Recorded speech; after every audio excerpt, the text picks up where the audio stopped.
Ticket worth అంటే మాత్రం second half అదిరిపోయింది. First half little bit bore అయ్యా, కొంచెం ఏదో చూసిందే ఫీలింగ్ వస్తుంది ఎప్పుడో పెట్టారని, కానీ సెకండ్ హాఫ్ మాత్రం ఇచ్చి పడేశారు.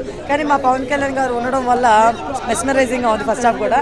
సో ఆయన డైలాగ్స్ అవ్వచ్చు, లేకపోతే ఆయన డ్యాన్స్ అవ్వచ్చు, ఆయన టైమింగ్ అవ్వచ్చు, ఆయన స్వాగ్ అవ్వచ్చు, అబ్బో వేరే లెవెల్.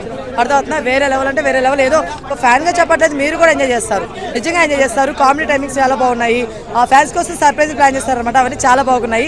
సీరియల్ సెట్ అవుతుంది అనుకున్నాను, కానీ ఒక సాంగ్ వల్ల నా మైండ్ చేంజ్ అయిపోయింది. నిజంగా చాలా బాగుంది. అమ్మాయి కూడా చాలా బాగా చేసింది, క్యూట్ ఎక్స్ప్రెషన్స్ కానీ అన్నీ బాగున్నాయి. బట్ రాశిఖన్నా గారు డిసప్పాయింట్ అయ్యాను. అంటే అమ్మాయిని పెట్టినప్పుడు ఆ అమ్మాయి సినిమా పవన్ కళ్యాణ్ గారిది అని చెప్పగానే ఒప్పుకున్నప్పుడు ఆ అమ్మాయికి మంచి రోల్ ఇచ్చిండే బాగుండేది అని ఫీలింగ్ వచ్చింది. అక్కడేమంత లేదు అమ్మాయిది. సో అదొకటి కొంచెం డిసప్పాయింట్ అయ్యాను.